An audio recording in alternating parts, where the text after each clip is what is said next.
గణపతి నవరాత్రి ఉత్సవాలకి అలాగే హైదరాబాద్కి విడదీయరాని సంబంధం ఉంది సార్, అది ఎలా సాధ్యమైందంటారు? అంచెలంచెలుగా భక్తి భావన, ఆధ్యాత్మిక ధర్మం పెరుగుతున్నటువంటి పరిస్థితుల్లో 29 రాష్ట్రాల ప్రజానికం ఉన్న ప్రజల మనోభావాలు, భక్తి భావన మీద కాన్సన్ట్రేషన్ పెరిగిన పరిస్థితుల్లో మరి ఐటీ రంగం అభివృద్ధి, రాష్ట్ర అభివృద్ధి బాగా ఉన్న పరిస్థితుల్లో, ఉపాధి అవకాశాలు ఉన్న పరిస్థితుల్లో ప్రభావం హైదరాబాద్ నగరం మీద బాగా రూరల్ నుంచి, డిస్ట్రిక్ట్స్ నుంచి కూడా పిల్లలను చదివించుకోవాలనే ఉద్దేశంతో హైదరాబాద్ నగరానికి రావటం,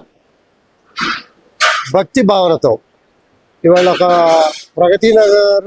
అనుకుంటే రోజు ఎంతమంది దర్శనం చేసుకొని ఉమ్మడి కుటుంబం లాగా చక్కటి సాయంత్ర ఫలహార భోజనాలు పూజ చేసుకొని